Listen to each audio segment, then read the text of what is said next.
बीमार है और वो और अधिक जीना चाहता है, किंतु जब उसकी आयु समाप्त हो गई तो किसी हालत में वो जी नहीं सकता।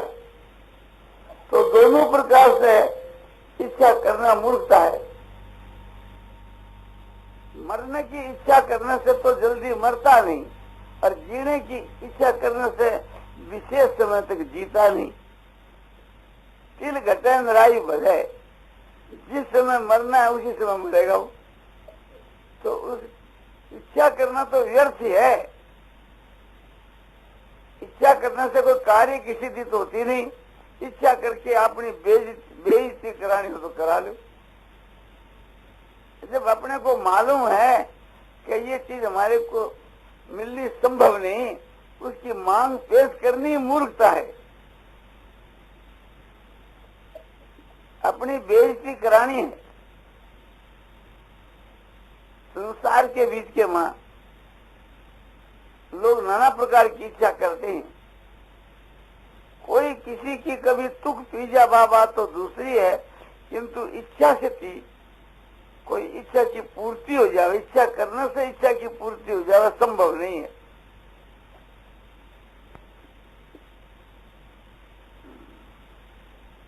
और इच्छा करने से हमारा कलंक लगता है, हमारा पतन हो जाता है, हमारे स्व नुकसान के कोई भी फायदा नहीं है इच्छा करने से।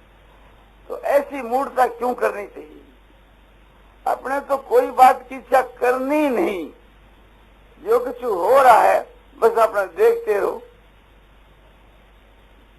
जो कुछ हो रहा है देखते रहो। जो अनिच्छा से और परीक्षा से कार्य हो रहा है वो तो प्रत्यक्ष के मां भगवान का विधान है। इसलिए जो भी कुछ हो रहा है इष्ट या अनिष्ट अपने सब के बीच के मां आनंद मानना चाहिए। यदि लाभ संतुष्ट द्वंद्वातीतो विमत्सर समसिद्ध व सिद्ध से कृत्वा पीने निबद्धते। भगवान ने गीता में कहा, चौथे अध्याय के 20 के श्लोक में ये बात कही कि यदि माने ईश्वर की इच्छा से जो भी कुछ आगे के प्राप्त हो जावे उसी में संतुष्ट रहना, यानी एक प्रकार से आनंद मानना, जो भी कुछ आगे प्राप्त हो जाए उसी में। और द्वंद्वों से रहित होकर रहना, द्वंद्व माने हर शोक से रहित, राग द्वेष से रहित, सुख दुख से रहित, इस प्रकार से द्वंद्वों से रहित होना और मत्सरता से भी रहित होना, ईर्ष्या भी किससे नहीं करनी। कार्य की सिद्धि असिद्धि में समभाव रखना, ऐसा पुरुष कर्म कर करके भी नहीं बंधता है। तो यह बहुत ही एक प्रकार से उच्च कोटि की बात है।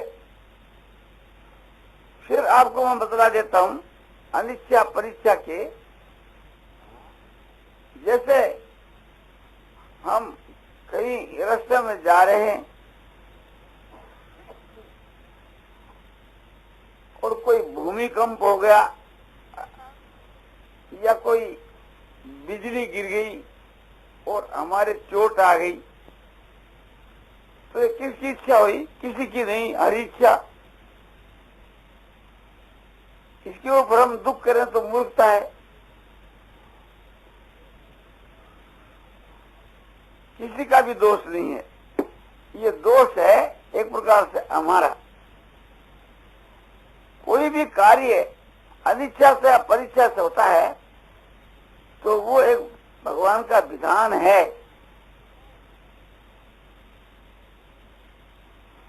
जैसे कोई डाकू ने आकर के हमारे चोट लगा दी और हमारे से रुपये छीन लिए, तो ये हमारा अनिष्ट हुआ। इसमें हेतु हुआ डाकू। डाकू की इच्छा से ये चीज हुई, तो ये परीक्षा से हमारे पाप का भोग हुआ। तो परीक्षा से अनिच्छा से जो कुछ एक प्रकार से हमारे मन के विरुद्ध होता है, उसमें भगवान का विधान है पहले से ही। तो भगवान का हुक्म मान करके और खूब ही खुश होना चाहिए इसके बीच के बाद। और स्वेच्छा पूर्वक जो कार्य किया जावे वो भगवान की आज्ञा के अनुसार करना चाहिए। तीन ही तो इच्छा है, अनिच्छा, परीक्षा, स्वेच्छा। अनिच्छा और परीक्षा के मां तो हमारा कुछ बस भी नहीं चल सकता, और जो होना है सो अचानक हो जाएगा। हम चाहे दुख करें चाहे मन के वहां सुख माने, वो तो जो अवश्य भावी होना है सो ही होगा। तो इसलिए हम लोगों को कोई बात की इच्छा करनी ही नहीं चाहिए। इच्छा करना अपने कलंक लगाना है, अपना उसमें पतन है। तो क्या करना चाहिए कि भगवान के घर का 22 को हो रहा है, यानी भगवान के घर का ये एक लीला हो रही, तो इसको लीला समझ करके हर वक्त आनंद के मां मुग्ध होना चाहिए। जो भी कुछ हो रहा है संसार के बीच के मां, उसको भगवान की लीला समझ करके और क्षण क्षण के मां खुश होना चाहिए। तो बहुत ही ऊंचे दर्जे की बात है। और अपने द्वारा जो कुछ हो रहा है, जब तक अपने और पराये का ज्ञान है, तब तक तो अपने द्वारा होने वाली क्रिया भगवान के हुक्म के अनुसार ही होनी चाहिए। गीता जो है और शास्त्र है, इनके अनुकूल ही हमारी सारी क्रिया होनी चाहिए। और इससे भी ऊंचे दर्जे की चीज वो है कि हमारे द्वारा कोई क्रिया हो रही है तो उसके में हम कर्ता बने क्यों? हमको तो दृष्टा साक्षी रह करके देखते रहना चाहिए। जैसे परीक्षा और अनिच्छा से होने वाले कार्यों को देख रहे हैं और हंस रहे हैं और ये मान रहे हैं कि भगवान का विधान है, ये भगवान का भेजा हुआ पुरस्कार है, भगवान एक प्रकार से हमारी परीक्षा कर रहे हैं कर्मों का फल भुगता करके।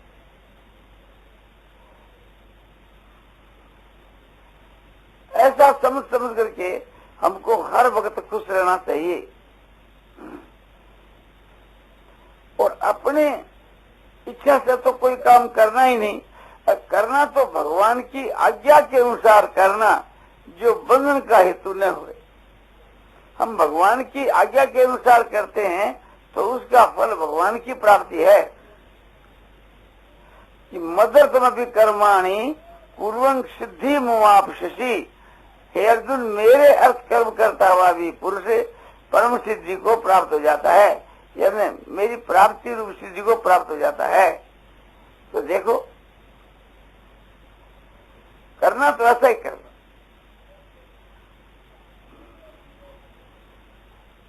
हमारे द्वारा होने वाली क्रिया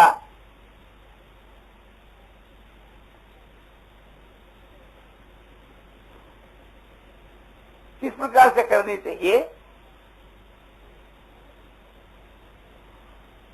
जो कि हमारे मुक्ति देने वाली होए, कल्याण करने वाली होए। एक तो हम जो कर्म करें समभाव से करें। जैसे भगवान ने गीता में कहा है, सुख दुखे समय कृत्वा लाभा लाभौ जया देव ततो युद्धाय जुस्व नैवं पाप मुआप्स्यसि। सुख दुख लाभ हानि जय पराजय इन सब में समान होकर के हे अर्जुन तू युद्ध कर। युद्ध को कर्तव्य समझ करके युद्ध के लिए युद्ध कर, तो फिर तू पाप को प्राप्त नहीं होगा। तो एक तो ये बात समभाव से कार्य करना चाहिए। कोई भी काम हो तो हृदय में समता रख करके करना चाहिए। दूसरी बात यह है कि इच्छा का त्याग करके करना चाहिए, फिर भी आत्मा का कल्याण हो जाता है। फल की इच्छा का त्याग करके, जैसे अनाश्रित कर्म फलम कार्यं कर्म करोति है सन्यासी से योगी से न निर्गणित नचा करिए। जो कर्म के फल को न चाहता हुआ और कर्तव्य कर्म का पालन करता है वही योगी है और वही सन्यासी है। अग्नि के त्यागने वाला और केवल क्रिया के त्यागने वाला ही योगी सन्यासी नहीं है। दूसरी बात यह है कि केवल क्रिया और अग्नि के त्यागने से ही सन्यासी नहीं होता है। भीतर का जो भाव है, भीतर में जो ज्ञान है और भीतर का जो त्याग है वही सन्यासी है। और इससे भी ऊंचे दर्जे की बात वो है कि हम कर्म करें, हमारे में कर्तापन रहो, किंतु हम कर्म करें भगवत अर्थ कर्म करें, भगवान के लिए करें, तो वो बंधन का हेतु नहीं होता। भगवान के अर्थ, जैसे कोई रुपया का लोभी व्यवसायी दुकानदार दुकान करता है और प्रातः काल से लेकर सायंकाल तक खूब ही परिश्रम करता है। जो कोई माल देने के लिए आता है तो लेने के लिए आता है तो उसकी यही नजर रहती है कि रुपया कैसे मिले, रुपया कैसे मिले, रुपया कैसे मिले। जिस काम में नुकसान मालूम होता है उसके नजदीक नहीं जाता। रुपया ही उसके समझो कि अपने साक्षात प्राण है। तो इसी प्रकार से हम धन की जगह में भगवान को रखें। जैसे लोभी आदमी धन के लिए रात दिन भागता है, इसी प्रकार से हम भी भगवान के लिए रात दिन कर्म करें। जैसे लोभी आदमी और किसी की भी परवाह नहीं करता, वो रुपयों का एक निष्ठ भक्त है। इसी प्रकार से भगवान का एक निष्ठ भक्त होना चाहिए, तो फिर बेड़ा पार। और इससे भी ऊंचा दर्जा वो है कि हम जो कर्म जो है सो अपने प्रकृति में या परमात्मा में समर्पण कर देवें, तो बहुत ही ऊंचे दर्जे की बात है। प्रकृति में समर्पण करना क्या कि प्रकृति कर्माणि गुणे कर्माणि सर्वतः अहंकार विमूढ़ आत्मा करता है मिति मन्यते तत्व तो महाभाव गुण कर्म विभागे हो गुणा गुणेषु वर्तन्ते इति मत्वा न सज्जते। ये प्रकृति के बीच में समझो कि कर्मों का समर्पण करना है। प्रकृति कर्माणि गुणे कर्माणि सर्वतः कहते प्रकृति के द्वारा ही, प्रकृति से उत्पन्न जो गुण है उनके द्वारा ही सारे कर्म होते हैं। और अहंकार भी मूढ़ आत्मा पुरुष मैं करता हूँ ऐसा मान लेता है, जो कैसी मूर्खता की बात है। ये तो प्रकृति से अपने आप ही कर्म हो रहे हैं। प्रकृति से उत्पन्न है जो गुण, अरे गुणों का 17 तीनों गुणों का ही विस्तार सारा संसार है। तो प्रकृति से उत्पन्न गुणों के द्वारा सारी क्रिया होती है, किंतु अहंकार विमूढ़ आत्मा ऐसा मान बैठता है कि मानो मैं करता हूँ। तो ये उसकी मूर्खता है। ये तो उधारी राज लेनी है रास्ते चलते, कोई ले उनको दे, अपना प्रयोजन ही क्या है। प्रकृति अपना कर्म कर रही है, इससे पुरुष का कोई संबंध ही नहीं। गुणा गुणेषु वर्तन्ते इति मत्वा न सज्जते। हे महाभाव तत्ववेत्ता जो पुरुष है, तत्ववित्तु महाभाव गुण कर्म विभागो गुणा गुणेषु वर्तन्ते इति मत्वा न सज्जते। गुण और कर्म के विभाग के जानने वाले जो तत्ववेत्ता पुरुष है वे ऐसा समझते हैं कि गुण गुणों में वर्तते हैं। ऐसा समझ करके वो आसक्त नहीं होता कि जैसे गुण क्या है कि इंद्रियां भी गुण और उनका विषय भी गुण, तो इंद्रियां अपने विषयों में विचर रही है ऐसा मानता है। इंद्रियाणीन्द्रियार्थेषु वर्तन्ते इति धार्यन्। इंद्रियां अपने अर्थों में बरत रही है इस प्रकार से समझ कर धारण करके। और किंचित करो बीती युक्तो मन्ये तत्वविद। तत्ववेत्ता ऐसा माने कि युक्त जो तत्ववेत्ता ऐसा माने कि मैं कुछ भी नहीं करता हूँ। अब यह बात प्रत्यक्ष है। संसार के बीच में आंख देखती है और ये कहता मैं देखता हूँ, कितनी मूर्खता है। कान सुनते हैं, कहता मैं सुनता हूँ। तो इसी प्रकार से सारी क्रिया इंद्रियों के बीच के वहां हो रही है। अपने को तो दृष्टा साक्षी होकर के ये सब तमाशा देखते रहना चाहिए। इस प्रकार से प्रकृति के जो मनुष्य समर्पण कर देता है सारे कर्मों को, तो वो फिर मुक्त हो जाता है।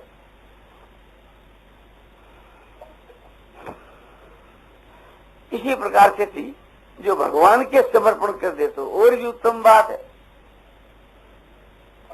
भगवान के मां अर्पण कर दी अपने आप को, अपने सारे कर्मों को, जैसे चेष्टा कर्माणी मई संन्यास मत करो और बुद्धियोग उपासित मच्चित सप्तंग भव।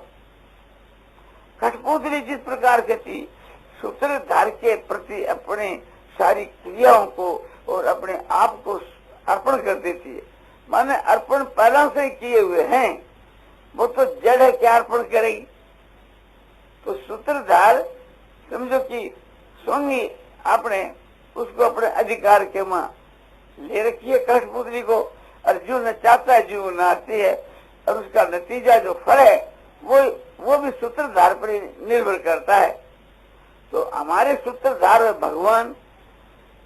तो जैसे कठपुतली अपने सूत्रधार को अपनी सारी क्रिया अपने शरीर को पहला से अर्पण कर रखा है, यानी किया हुआ ही है, इसी प्रकार से हम लोगों के भी समझो कि सारे कर्म और हमारा शरीर भगवान के समर्पण पहला से ही है। हम एक प्रकार से मान लिए अलग, ये हमारी गलती हुई। तो ये भगवान की चीज भगवान को सौंप देवें या प्रकृति की चीज प्रकृति को सौंप देवें। ये हमारा जो स्थूल शरीर है और एक प्रकार से हमारा जो सूक्ष्म शरीर, कारण शरीर, ये सब प्रकृति का विकार है, प्रकृति की चीज है। इसलिए प्रकृति की चीज हम प्रकृति को सौंप देवें तो पापों से बच जाओ, फिर हमारे द्वारा कोई पाप होने का ही नहीं। और पाप होता है तो ये समझना चाहिए कि हमने प्रकृति को सौंपा नहीं। और यदि हम भगवान को सौंप देवें तब तो फिर कहना ही क्या है, और भी उच्च दर्जे की बात। भगवान को कैसे, कि जैसे अभी आपको बताया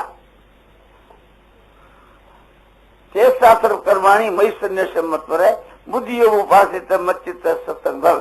चेष्टा माने चित्त से सारे कर्मों को भगवान कहते हैं कि मुझ परमात्मा में तू समर्पण कर दे और तू मेरी शरण आ जा, तू भी मेरी शरण आ जा।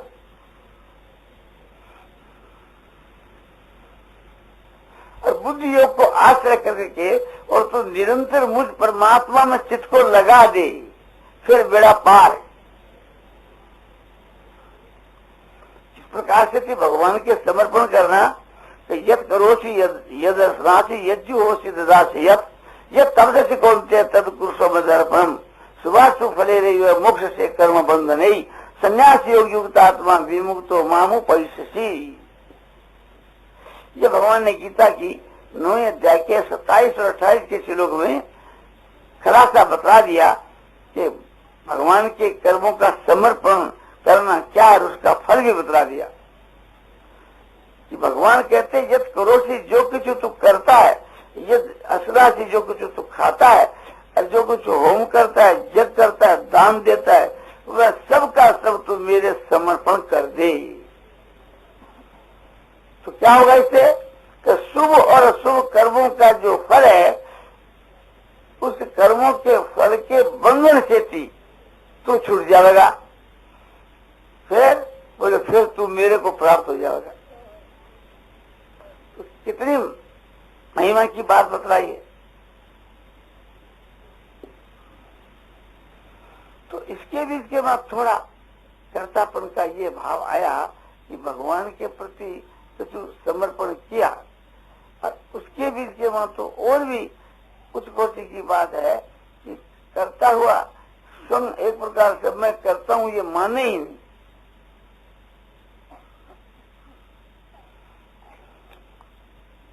तो भगवान के अपने समर्पण करना क्या है कि अपने आप को भगवान के चरणों में सौंप दी। ये मेरा शरीर जो है सब आपकी चीज आपको सौंप दी। इसी प्रकार से अपने से होने वाली जो सारी क्रिया है उसकी भी बागडोर भगवान के हाथ में दे देवे, हमारी इंद्रिया और हमारे घोड़े, इंद्रिया जो है सो हमारे घोड़े हैं और मन जो है एक प्रकार से इनको भगवान को सौंप देवे, फिर भगवान इच्छा हो जैसे नचाओ इनको, तो बहुत जल्दी अपने आत्मा का सुधार हो जाता है। तो बोलो हम कैसे समझें कि हम हमारी बागडोर भगवान अपने हाथ में ले ली? बोले जब आपके कर्म शुद्ध हो जावे, कर्मा में कोई प्रकार से झूठ, कपट, चोरी, व्यभिचार आदि कोई रत्ती भर भी दोष नहीं आवे, तो ये समझना चाहिए भगवान का हाथ है। और यदि बुरा काम होने लगे, झूठ, कपट, चोरी, व्यभिचार, मदिरापान, मांस भक्षण और जुआ आदि, तो समझना चाहिए कि काम का हाथ है। काम एक प्रकार से हमारे पर सवार हो रहा है, भगवान का हाथ नहीं। या कसौटी है, भगवान का हाथ होगा तो फिर हमारे से भूल होने की ही नहीं। और जब तक भूल होती है तब तक एक प्रकार से भगवान का हाथ नहीं है। तो यह खास बात समझ लेनी चाहिए। तो यह बात आपको बताई कि इच्छा का त्याग कर करके और हम कर्म करें तो हमारे सारे बंधन छूट जाए।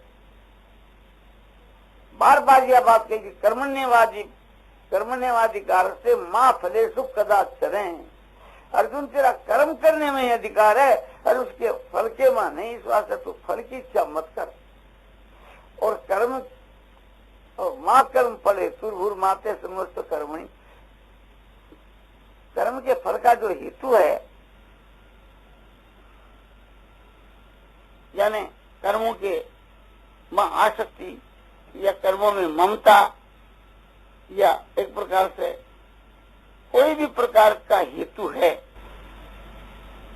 तो वो भी हमारे लिए पतन का हेतु होता है। इसलिए कर्म के फल का हेतु भी तू मत बन, भगवान अर्जुन को कहते हैं। और कर्म के न करने में भी प्रीति मत कर। तो कर्म तो करना ही चाहिए, किंतु निष्काम भाव से करना चाहिए। कामना का त्याग करके कर्म करने से मुक्ति हो जाती है। उसी का नाम निष्काम कर्म है। और निष्काम कर्म के समान और कुछ भी नहीं है, कोई भी कर्म नहीं है निष्काम कर्म के समान। ध्यान रूपी जो क्रिया है और वो सहकाम है, तो वो भी निष्काम से उसका दर्जा नीचा है। क्योंकि ध्यानात् कर्म फल त्यागात् शांतिरनंतरम, ध्यान से भी कर्म फल का त्याग श्रेष्ठ है, क्योंकि त्याग से तो शांति मिलती है।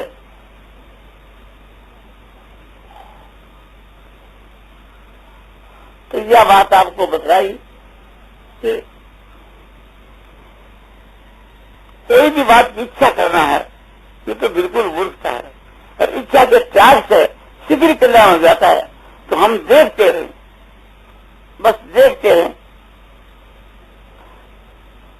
इससे भी एक जबर बात बतलाई जाती है, जो हर वक्त शांति और आनंद आपको बना रहे और हंसते हंसते आपकी मुक्ति हो जाए। वो यह है कि जो कुछ एक प्रकार से थी परीक्षा से अनिच्छा से कार्य हो रहा है, अपने शरीर से भी जो कुछ हो रहा है, इसका दृष्टा साक्षी होकर के देखता है और इसको भगवान की लीला समझता है। अपने द्वारा जो कार्य हो रहा है वो भी भगवान की लीला, और किसी के भी द्वारा जो कार्य हो रहा है वो भी भगवान की लीला। इस प्रकार से हम भगवान की लीला मान लेवे तो हर वक्त प्रसन्नता और शांति होते रहे और आनंद का कोई ठिकाना भी असर नहीं रहे और हंसते हंसते तो मुक्ति हो जाए। किसी के द्वारा चेष्टा हो रही है, दूसरों के द्वारा, तो न्याय या अन्याय जो भी कुछ हो उसमें हमको विचार करने की आवश्यकता नहीं, किंतु अपने मन बुद्धि और शरीर के द्वारा जो शास्त्र के विपरीत चेष्टा होने लगे तो उससे तो लीला नहीं समझनी चाहिए। वहाँ भगवान का हाथ नहीं है, वहाँ तो काम का हाथ है। उस काम को मारना चाहिए। अपने द्वारा कोई पाप कर्म हो गए तो ये समझना चाहिए कि वो पाप कर्म न तो हमारे प्रारब्ध होता है, अन्य भगवान का हाथ है। वो तो काम और क्रोध का हाथ है। इसलिए काम और क्रोध को एकदम मार डालना चाहिए, उसके धोखे में फंस करके, और ऐसा नहीं मानना चाहिए कि मैं जो एक प्रकार से क्रोध करता हूँ या पाप करता हूँ या मेरे में जो लोभ और कामना है उससे ये क्रिया होती है। कामना है वहीं एक प्रकार से अनर्थ है। कामना का तो त्याग की बात है, तो कामना तो होनी नहीं थी, और बिना कामना के बिना पाप नहीं होता। कामे से क्रोध ऐसे रजोगुण समुदाय मां सन्नो मां पाप मां विद्येनम। इसके पूर्व में अर्जुन ने पूछा था कि प्रभु मैं पाप करना नहीं चाहता, किंतु मुझसे कौन पाप करवाता है? अतः क्यों प्रयुक्त हो पापम करती पुरुष अनिश्चय विवास ने बला दिव नियोजित। ये भगवान ने गीता की 30वीं अध्याय के 36वें श्लोक में कहा। अर्जुन का एक प्रश्न है। अर्जुन कहता है ये भगवान अतः केन परिवृत्तो अयम पुरुष है पापम करती, माने ये पुरुष किसका पड़ेगा वह पाप का आचरण करता है। अनिच्छा माने इसकी इच्छा नहीं है, इच्छा का बिल्कुल त्याग कर दिया जिसने, और बिना इच्छा के भी माने बलात्कार से माने कोई से पाप करवाता है तो वो कौन पुरुष है? तो भगवान ने कहा कि काम ऐसा क्रोध है। ये जो काम है ये क्रोध है, रजोगुण समुद्र है, जिससे रजोगुण काम है ये क्रोध है, और रजोगुण से इसकी उत्पत्ति हुई है। और ये मान खाने वाला है, और मान पापी है, इस वास्ते इसको तुम मार डाल।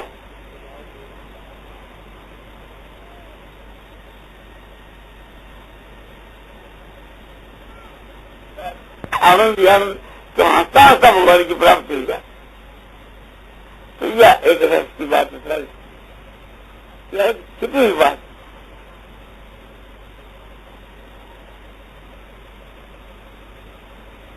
जैसे 22 को तपस है ना, इसी प्रकार से आपको मान लेना कि भैया भगवान को 22 को कहे, अरे बिना पैसा दिखावे, अरे इसको 22 को कहे दुनिया में नहीं मिले। यो दूसरे दुकानदार छोड़, उसने ये निश्चय कर लिया कि इसको क्रोध कराकर छोड़ना, तो वो जो कुछ बात बोले उसकी बात काट दे, उसके विपरीत ही विपरीत बोले, और वो हंसता ही रहे, मैंने क्रोध हो ही नहीं। तो एक दिन जो है उस बनिए ने कहा जो क्रोध नहीं करता है उसको, तो भैया एक काम कर, तू परोपकारी है, तो मैं मेरे ससुराल में जाऊंगा, तो ये लाडुओं की हांडी तू तेरे सिर पर धर करके मेरे शास्त्र लेता, यदि ऐसे भगवा आदमी है तो बोले भाई बहुत ठीक है। तो उसके सिर पर कोरी हांडी रख दी, जिसमें बोला कि लाडू पेड़े भरे हुए हैं, और भरा हुआ उसमें ताजा 36 पैसा, अरे वो खाम करके अरे मुझे चलो आगे वो चले, किसी किसी लाठी लेकर वो चले। जब ठीक बाजार के बाद पूछा, सैकड़ी आदमी वहाँ खड़े हैं, वहां जाकर लाठी पीछे से लाठी मारकर गाड़ी को फोड़ दी। फोड़ने से सारे शरीर में 36 पैसा पैर में लग गया, और सामने खड़े होकर आंसर, और वो भी आंसर। तो उसने पूछा भाई क्या, अरे मुझे तू क्या हंसता, मैं तो हंसता हूँ, तो ठीक है हंसता हूँ, तेरी कैसी दुर्दशा हो रही है इसको देखकर मैं हंसता हूँ, तो तेरी तरफ तो देख। तो बोला नहीं कि मैं भी ठीक क्या हंसता हूँ, तो तुम ठीक क्या हंसते हो? देखो भगवान की हमारे पर कितनी दया है कि जय भाई को उपदेश का खड़ा कर दिया, जो बारंबार पक्का करेंगे जिसमें एक उसे पास ऐसे में पास होने के लिए तुम्हारे जैसे पुरुषों को हमारे को शिक्षा दिया है। ये हंसी का विषय है कि एक प्रकार से श्रीमन नारायण नारायण श्रीमन